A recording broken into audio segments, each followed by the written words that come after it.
Hello and welcome to Monday. Well, emotional sensitivity turns to passion this week as we move into Act 3 of the Sun in Cancer. But Sensei says to weather the high tide storms, you must learn to self-nurture and self-protect. From my smartphone to yours, keep streaming for your Monday Namaste today.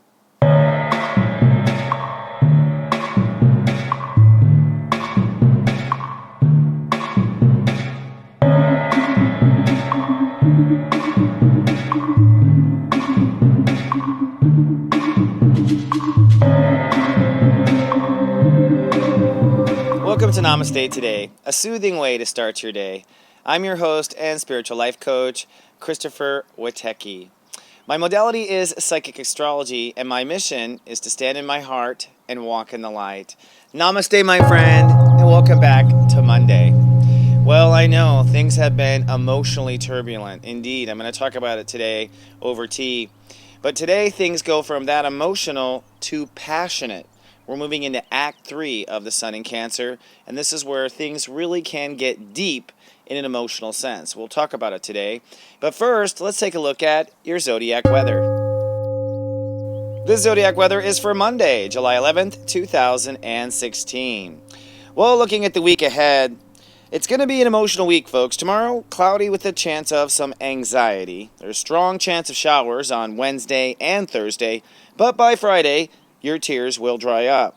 But today, I'm predicting overcast and perhaps oversensitive today. We are trying to balance our emotions as we feel everything become more intense. Now, the Great Human Walk begins at step 19 for most of the day. That means our ruling channel today is channel 10, and that means the ruling planet of the day is Mother Earth. Now, our emotional focus is seeking balance and fairness. We're in Act 2 now with the moon in Libra, and our mental focus is high-minded and extremely intuitive.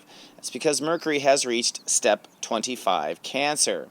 So what this all comes down to is things are getting more intense, and we all feel very sensitive, and that begs the question, how does one respond? Well, go get some tea, and we'll have our daily tea time.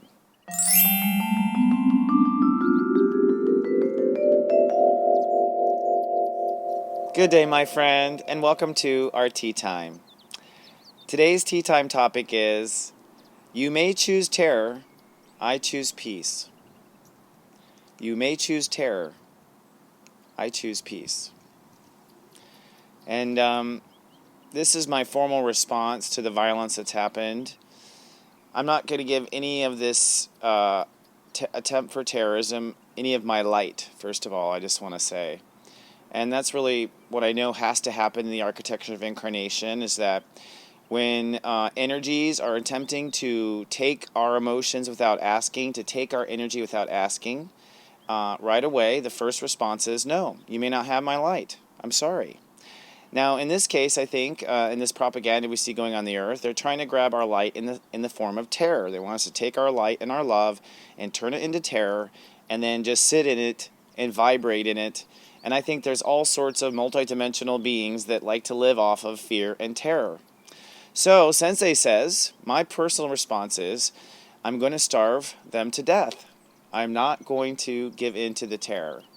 Now, there's some practical ways of this, in the sense that I'm deleting news apps off my phone. I'm no longer going to the news media. I'm no longer looking for the stories anymore. I'm sending a clear message that I have no interest in what they're doing for myself. And that's mostly for myself in a spiritual way too, because I'm saying to the universe, I choose peace. I choose peace to always be in my life, and so it is. And I believe with the heart of God, or God in my heart, that this will be so. And in my life, it has been so. Now, I have, in my past, I've learned that I used to want to pick up a sword and fight. I used to want to be down there. I was so angry. And I'm going to talk about anger in tomorrow's show, by the way. But and I learned the hard way that I really don't want to be on any level of terror or fight or flight. I also know, as a wise sensei, that what we be is what comes. Therefore, if I be at peace, then what will come in my life tomorrow will be more peace. If I be in terror, then what will come in my life will be more terror. Your power, honestly, is how you respond to anything in life. And if if you don't know which way to respond, peace. Peace always works. Like love, harmony, win the lottery. You know what? Let's just start with peace.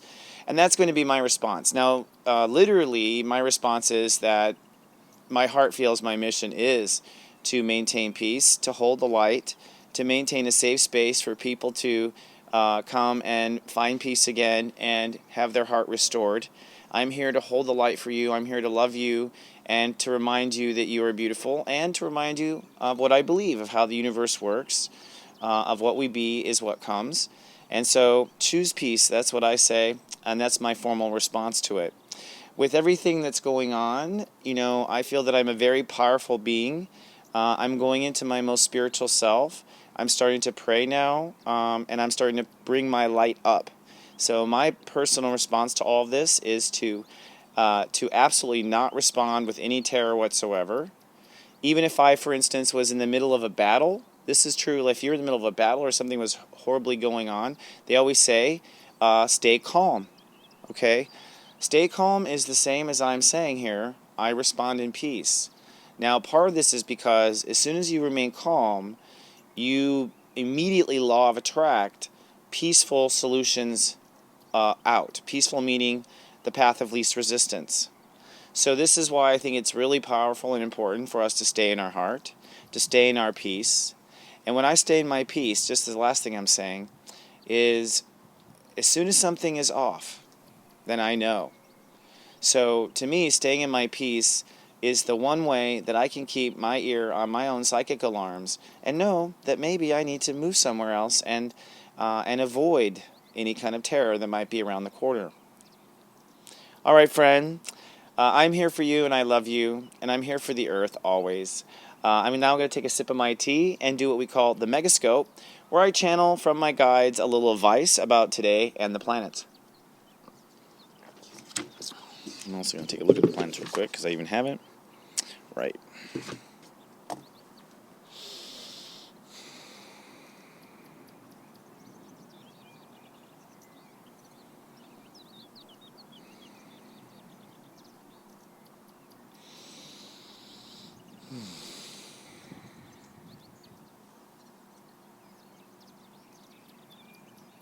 Okay. So I asked Spirit, what would you like me to talk about? And immediately I'm brought to Jupiter, which is blazing ahead. Actually, let me look and see exactly where Jupiter is, just to see what Spirit's telling me here. Is that step 18? Aha. Okay, so what Spirit was showing me was reminding me that Jupiter is blazing through Virgo, which means, believe it or not, part of the reason why a lot of these events are happening is because Jupiter's in Virgo, and that means that belief, Jupiter, is turning into reality, Virgo. Now, that means your belief is turning into reality, and that means their belief in terror, or their belief in violence, or their belief in whatever is turning into reality. Everyone's belief is turning into reality. Therefore, it's quite time to focus on what you truly believe, live it, and make that your reality. With Jupiter in Virgo, we're going to be putting the last touches now on our new reality here through the end of August, really.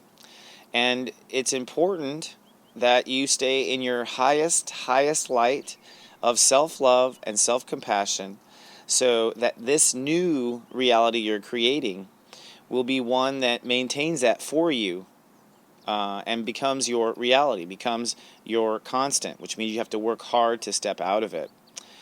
In fact, we're going to be moving into a period of justice as Jupiter moves into Libra. And it's very important that you build a life around yourself right now that is fair, that is just, that is balanced for yourself, so that when the world questions justice in about a year, you'll already have it for yourself. All right, I'm going to give you some takeaways for the day. We're a little long today, but I just felt I needed to give an appropriate response. Step 1. Find the path of least resistance today. In every step you take the easiest and most peaceful step. Step 2. Keep life flowing today. Don't stop your life. Don't stop your activities. Don't stop what you're manifesting forward. And step 3. protect the peace you do create. So when you find that peace, think about, how can I maintain that peace? How can I shelter that peace? Who would disrupt that peace? Think this way so you can maintain the peace. Remember, what you be is what comes. So for my personal friends who are watched over my personal Sensei network, today in our pep talk, I'm going to give you the proper prayers of protection, or at least the ones I found that work. So we're going to talk about how to do prayer protection, how to hold that prayer protection. And in your eye candy at 3 o'clock, I'm going to outline where you are spiritual right now, most exposed, and really want to put extra protection around. So you'll get that at 3 p.m. Everyone, come on down to stepº19.tv, see our loving light and community, and if you need some extra support and everyday guidance, you can always join my personal Sensei service for just $1.99. But either way, don't be out in the coldest space. Come on down to stepº19.tv. Okay, friend, well, I am so grateful to be of soul service. I'm going to stand here and stand in my heart. And remember, when you're out there, I love you, and live, love, be.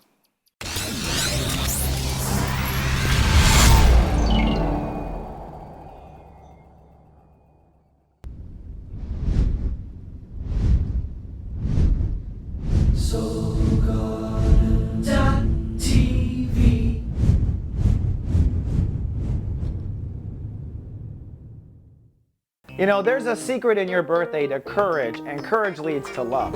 Are you ready to find out the truth? I have the answer. You too can find the truth if you dare. All that and more at secretsofbirthdays.com.